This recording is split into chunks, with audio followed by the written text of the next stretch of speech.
नमस्कार, मैं हूं आपके साथ सीमा चौधरी। आप देख रहे हैं चैनल न्यूज, जुनून सच दिखाने का। 3 बजे की 3 बड़ी खबरों में आप सभी का स्वागत है। 3 बजे की 3 बड़ी खबर में सबसे पहले होगी बंगाल की। कोलकाता में कल देर शाम से देर रात तक हाई वोल्टेज देखने को मिला। मामला ऐसा गरमाया कि खुद सीएम ममता बनर्जी भी पर पहुंच गई और करीब 4 घंटे तक स्ट्रांग रूम के बाहर मौजूद रही। खबर बाद मध्य प्रदेश के जबलपुर के बरगी बांध में हुआ क्रूज बेहद दर्दनाक साबित हुआ। सैर सपाटे के लिए निकले कई परिवारों के मातम में बदल गई। 9 लोगों ने अपनी जान गंवा दी। तीसरी खबर में बात अमेरिका और ईरान की बात होगी। ट्रंप की ईरान को सर्वनाश की धमकी से खाड़ी में काफी तनाव देखने को मिल रहा है। ईरान ने भी पलटवार करते होर्मुज पर कंट्रोल और परमाणु क्षमताओं की रक्षा का संकल्प लिया है। 3 बजे बड़ी खबरों में इन 3 महत्वपूर्ण खबरों पर विस्तार से चर्चा करेंगे।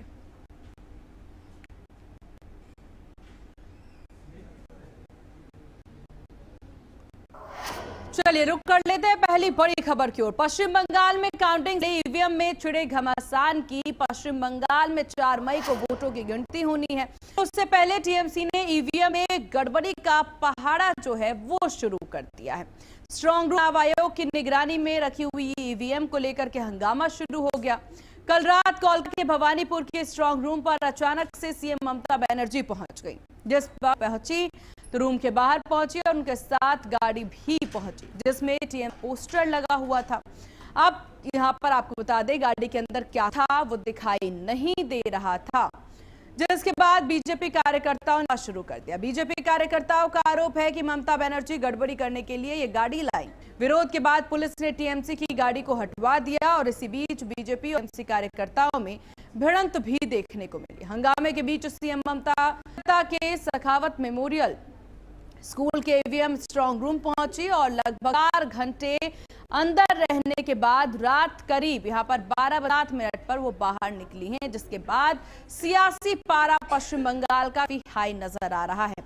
ग्राफिक्स के जरिए आपको आरोप बता देते हैं। टीएमसी का आरोप चुनाव आयोग के जवाब क्या रहे। देखिए, स्ट्रांग रूम में ईवीएम से छेड़छाड़ पूरी तरह से सुरक्षित। उन्होंने कहा स्ट्रांग रूम खोलने की बात सामने आई, जिस पर यहाँ पर सवाल रहा, क्या आरोप रहा और क्या जवाब रहा, वो हम ग्राफिक्स के जरिए आपको देते हैं।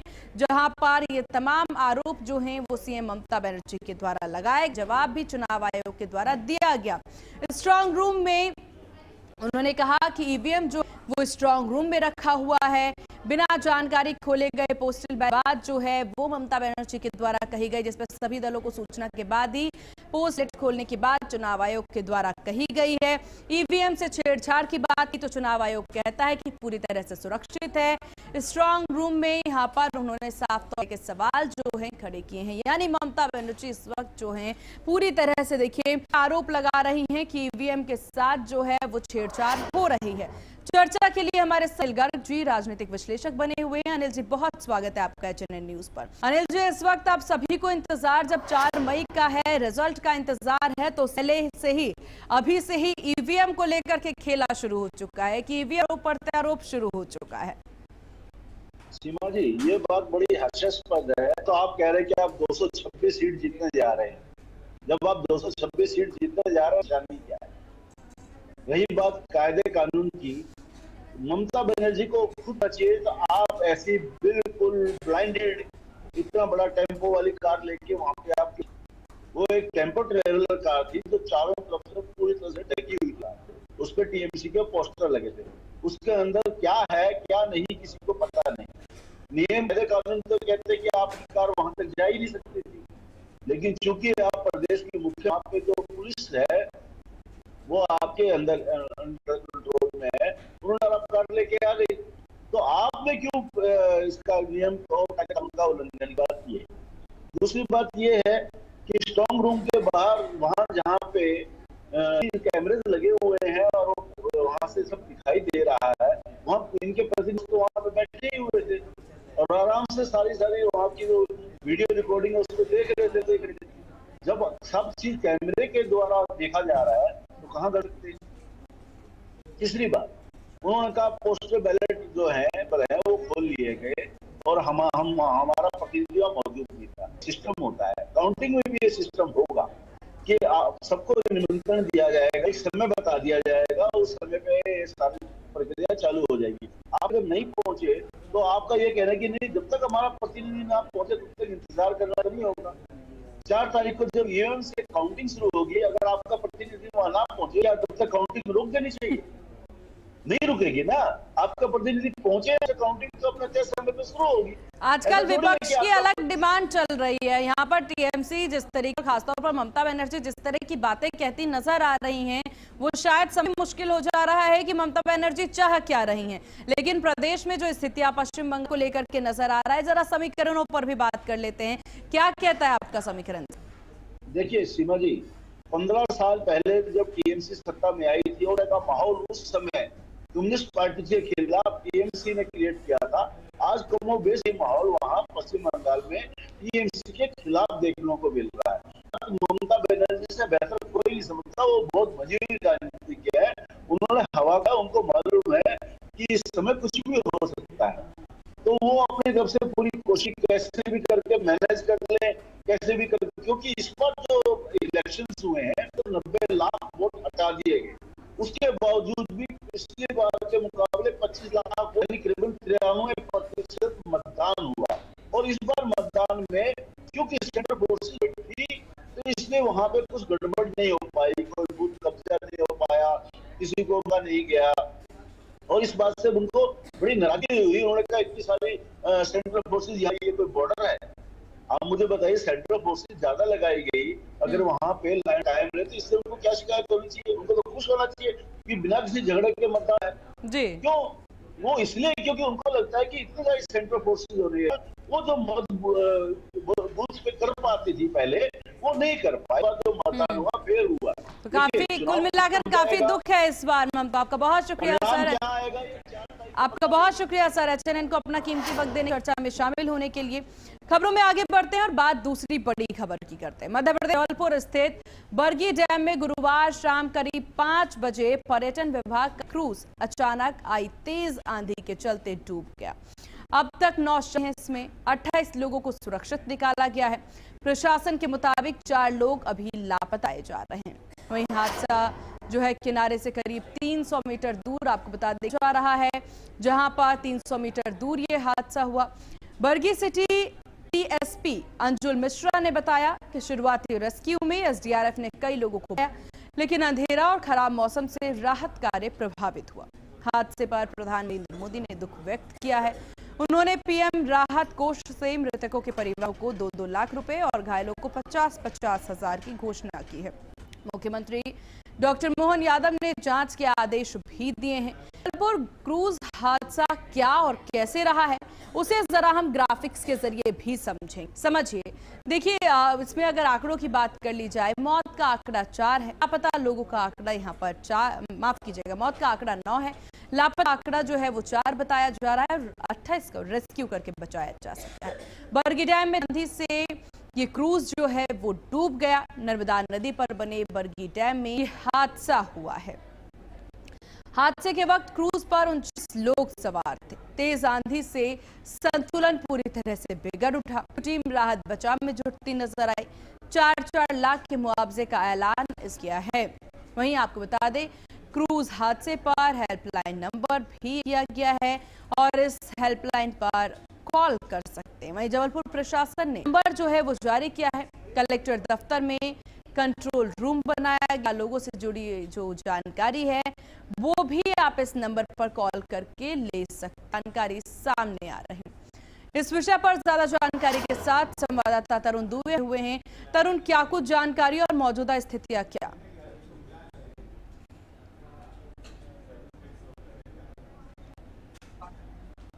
देखिए, अभी इस मामले प्रशासन से एचएनएन के द्वारा बातचीत की गई तो उन्होंने बताया कि यहाँ पर एसडीआरएफ और एनडीआरएफ के द्वारा लगातार सर्च अभियान जारी है। साथ ही आर्मी भी यहाँ पर बुलाई गई है। इसके अलावा निरंतर निगरानी कंट्रोल रूम के माध्यम से कर रहा है। वहीं देखने वाली एक चीज में सबसे बड़ा मामला बनता है कि इस क्रूज पे जो उसमें बताया जा रहा है प्रत्यक्षदर्शियों के द्वारा कि 11 लोग जो थे, उन 11 लोगों के पास में इस टिकट अवेलेबल नहीं थी। फिर भी ये 11 लोग विदाउट लाइफ जैकेट सपोर्ट वो क्रू पे चढ़ने के बाद ये हादसा हुआ। वहीं हमने जब इस मामले पे विशेषज्ञों से बात की तो उन्होंने बताया कि उस समय पर डैम में जाने के लिए मनाही की गई थी। वहां पर 50 से 175 किलोमीटर प्रति घंटे की रफ्तार से हवा, और जब कि क्रू को जाने के लिए मना किया गया उसके बाद भी जो है वो गया और 1 घंटे बाद वो डूब गया। वहीं जब इस विषय पर पर्यटन से बातचीत की गई तो उन्होंने कहा कि कहीं ना कहीं साफ तौर पर ये लापरवाही है। इस विषय पर ज्यादा अपडेट के लिए शाम 4 बजे जो है मुख्यमंत्री खुद स्वयं जाने वाले हैं और वहां पीड़ित परिवार से मुलाकात करेंगे। मनीष, क्योंकि ये जो जानकारी सामने आ रही है और जैसा कि आपने बताया भी कि यहाँ पर जो स्थिति आई, पहले से ही क्रूज को मना किया जा चुका था कि मौसम ठीक नहीं है, आप यहाँ नहीं जाइए। यहाँ पर संख्या जो है वो भी बहुत ज्यादा बताई जा रही है कि संख्या बहुत ज्यादा है, तो ये बहुत बड़ी लापरवाही प्रशासनिक तौर पर भी मानी जा सकती है।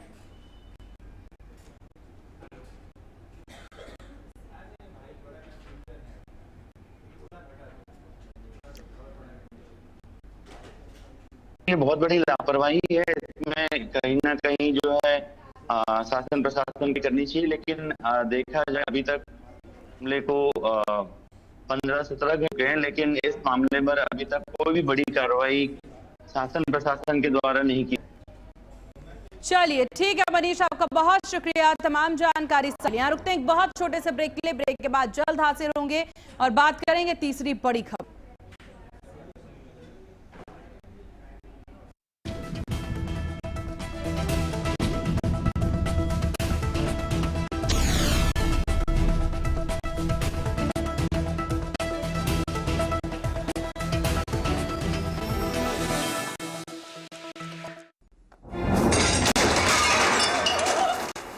फर्श की टाइल्स को चेंज करो, बस स्लिपरी हैं। थर्मोकूल वॉशिंग मशीन। थर्मोकूल, इंडिया का नया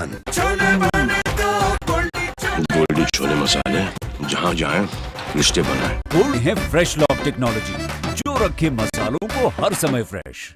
जंगल में आइसक्रीम मिलती है। समर कूल रेफ्रिजरेटर, आप अपनी ड्यूटी निभाओ, ये अपनी ड्यूटी निभाएगा। समर कूल, लाइफ बनाए वंडरफुल। जब सत्ता सवालों से कतराए, जब मुद्दे धुंध में जाए, तब जरूरी है एक ऐसी आवाज जो शोर नहीं प्रहार करे। देखिए प्राइम टाइम प्रहार मेरे साथ, सोमवार से शुक्रवार सिर्फ HNN न्यूज पर।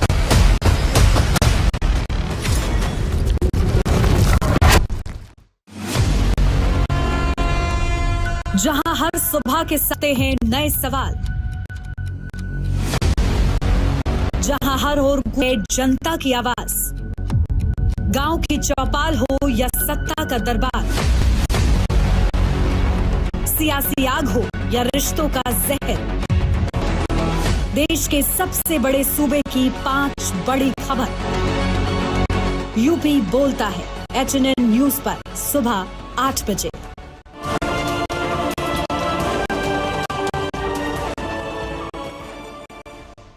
जब बात सेहत की हो तब लापरवाही छोड़िए।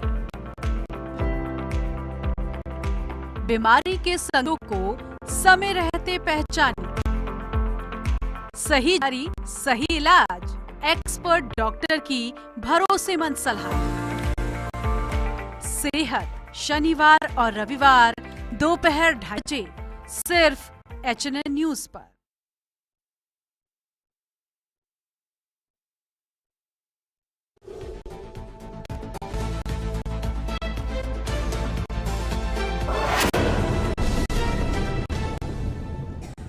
और ब्रेक के बाद एक बार फिर से स्वागत है आपका। आप HNN न्यूज जुनून सच दिखाने का। रुख करते हैं तीसरी बड़ी खबर की ओर। अमेरिकी राष्ट्रपति डोनाल्ड ट्रंप ने एक बार फिर दुनिया को हिला देने वाला बयान दिया है। इस बार ईरान को खुली धमकी देते हुए कि सर्वनाश कर दूंगा, रहम की उम्मीद मत करना। ये सिर्फ बयान है, ये युद्ध का ऐलान करने वाली भाषा है। ये वो लहजा है जिसमें नीति नहीं तबाही की गूंज सुनाई देती है।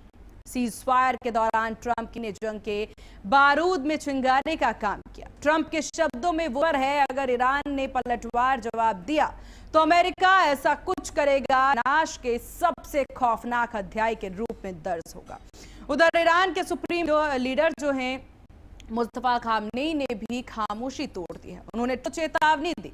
मुस्तफा ने बयान जारी करते हुए कहा कि यहाँ पर पर्शियन गल्फ में अमेरिका की दादागिरी नहीं चलेगी। ये साफ कहते ईरान के सुप्रीम लीडर नजर आ रहे हैं। इस बीच जो तस्वीरें हैं, ट्रंप का अल्टीमेटम मिल रहा है, ईरान भी यहाँ पर पलट धमकी देता नजर आ रहा है। ईरान के द्वारा कहना है कि जो सोच रहा है, अमेरिका जो वॉर प्लान कर रहा है, वो किसी भी वक्त हमला करेगा, भी पीछे नहीं रहेंगे। और स्ट्रेट ऑफ हॉर्मुज को लेकर के, गल्फ को लेकर के बार जिक्र करते ईरान नजर आ रहा है कि अब ईरान झुकने वाला नहीं है, झुकने वाला नहीं है। परमाणु परीक्षण हो या फिर युद्ध हो, हर चीज में ईरान के सामने आएगा। सीज फायर की बात सामने आ रही थी, लेकिन अभी ट्रंप के तेवर ने कहीं जज्बात और वक्त सभी पलट करके रख दिया है। शुरुआत करते हैं, हमारे साथ संजीव श्रीवास्तव जी विदेश मामलों के जानकार बने हुए। संजीव जी, बहुत आपका एचएनएन न्यूज पर। संजीव जी, जिस तरीके से आप ट्रंप के द्वारा सीधे नहीं कह लीजिए कि धमकी दी गई है, ईरान को एक बार फिर से चेतावनी दे दी गई है, इसको लेकर के ईरान के सुप्रीम लीडर ने भी साफ कर दिया है। नहीं, देखिए, धमकी और चेतावनियां और इस जो दबाव बनाने की जो कवायद है वो अमेरिका पहले से ही कर रहा है। ये धमकी उन्होंने कोई पहली बात नहीं दी है। वो लगातार अमेरिका इस तरीके की जो है कि वो ईरान को एक डील के लिए मजबूर करे, वो अमेरिका का है। लेकिन जो ईरान की तरफ से भी लगातार अपने जो पॉस्चरिंग को करने की कोशिश की जा रही है, और ईरान भी इसी करके अभी कोई सकारात्मक कदम वो नहीं उठा रहा है। ईरान के अंदर उसके इस्लामिक रिजीम में जो स्टेट ऑफ इजराइल के प्रति हो, जरूरत का भाव ईरान के अंदर रहा है, इस्लामिक रिजीम के अंदर रहा है, उसमें कोई बदलाव नहीं है। आतंकवाद को समर्थन देने के संदर्भ में जो उनकी नीति रही है, उस कोई चेंजेस नहीं किए हैं, उसको बंद करने का कोई कदम नहीं उठाया है। हिजबुल्लाह और हमास को आज भी अपना समर्थन देता है, और नापाकी हथियारों के संदर्भ में, यूरेनियम संदर्भ में भी वो कोई कमिटमेंट नहीं दे रहा है। तो ऐसे में ये जो स्टेलमेट है हुआ है, और ऐसे में अमेरिका के राष्ट्रपति ईरान के ऊपर दबाव बनाने के लिए वो तरह तरीके हैं। लेकिन दोनों के बीच में जो अविश्वास की एक जो गहरी खाई और एक जो टफ पॉस्चरिंग एक दूसरे के खिलाफ वो कर रहे हैं, वो आज भी जारी है।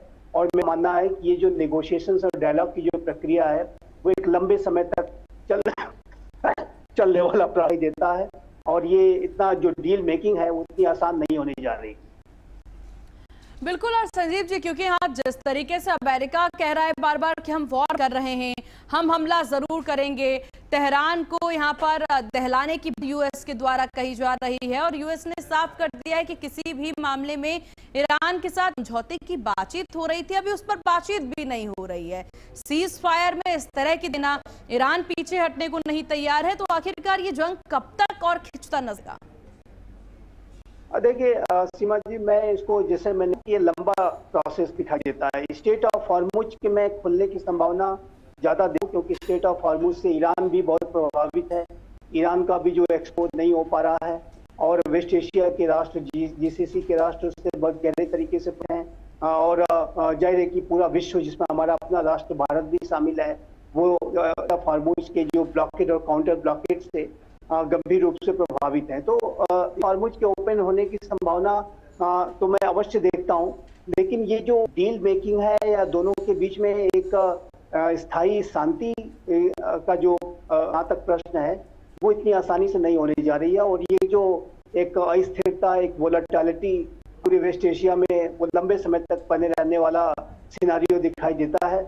और ये वर्तमान समय में जिस तरीके के बयान और फिर उसके बाद जो काउंटर बयान आते हैं दोनों पक्षों की तरफ से, वो कहीं से भी इस बात का कोई संकेत नहीं कि दोनों के बीच में कोई ट्रस्ट बिल्डिंग हो रही है, कोई कॉन्फिडेंस बिल्डिंग मेजर्स की तरफ कदम उठा रहे हैं, कोई अपने अंदर कोई अपनी जो हार्ड एंड पोजिशन है वहां से उम्मीद का कोई रुख अख्तियार कर रहा है। ऐसे कोई संकेत अभी तक तो नहीं दिखाई दिए हैं।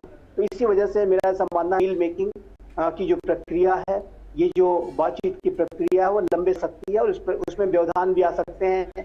इसमें ऐसी संभावनाओं से भी रूल आउट नहीं कर सकती कि ये बीच में एक बार फिर से शुरू हो जाए, अटैक्स काउंटर अटैक्स फिर से शुरू हो जाए, ऐसी संभावनाओं को भी रूल आउट नहीं किया जा सकता। और इसीलिए देखिए क्योंकि ईरान अब बार बार स्ट्रेट ऑफ हॉर्मुज को लेकर के भी अलर्ट देता नजर आ रहा है। अमेरिका ने इससे पहले धमकाया भी ईरान को कि आप स्ट्रेट ऑफ हॉर्मुज से इस तरीके से जो पूर्णबंदी है उसको हटाया जाए, नहीं तो एक्शन लेंगे। लेकिन अगर वार्ता की बात कर ली जाए संजीव जी, आपको क्या लगे आगामी दिनों में क्या एक बार फिर से एक मंच पे दोनों दिख सकते हैं? वार्ता की संभावना तो अभी मैं इमीडिएट तो नहीं देखता, क्योंकि अभी कोशिश हुई थी और पहले दौर की वार्ता आप जानते हैं फेल हो चुकी थी। पाकिस्तान एक मैसेंजर की भूमिका में था, उसकी वो भूमिका भी अब नदारत दे देती है। वो अपनी भूमिकाओं को ठीक तरीके से निभा भी नहीं पा रहा था। ईरान की आलोचना भी हो रही थी कि पाकिस्तान पक्षपातपूर्ण रवैया अपना रहा है। तो ऐसे में अब अब्बास अराक्ची सीधा वो रशिया की यात्रा पर गए और ओमान की यात्रा पर गए। हालांकि इस्लामाबाद भी आए, लेकिन वो बड़ी महाशक्तियों की तरफ वो ज्यादा रुख कर रहे हैं। ईरान के ऊपर एक भारी दबाव भी है कि उसके ऊपर अमेरिका नेवल ब्लॉकेट जो लगा रखा है, उसकी वजह से ईरानियन एक्सपोर्ट्स भी बाधित हैं और वो नहीं हो पा रहे हैं। और ऐसे में ईरान की इस्लामिक रिजीम पर जो दबाव है वो बढ़ता जाएगा। तो ये मैं स्पष्ट रूप से देखता हूँ कि चीज की कोशिशें तो जरूर की जा रही हैं, लेकिन इमीडिएट अभी नेक्स्ट फ्यू डेज में तो मैं बातचीत की संभावना नहीं देखता कि जिसमें कि दोनों फिर से एक नेगोशिएटिंग टेबल पर आए। चलिए, आपका बहुत शुक्रिया इनको अपना कीमती वक्त देने के लिए, चर्चा में शामिल होने के लिए। इसी के साथ इस बुलेटिन में बस इतना ही। देखते रहिए न्यूज़ जुनून, सच दिखाने का। नमस्कार।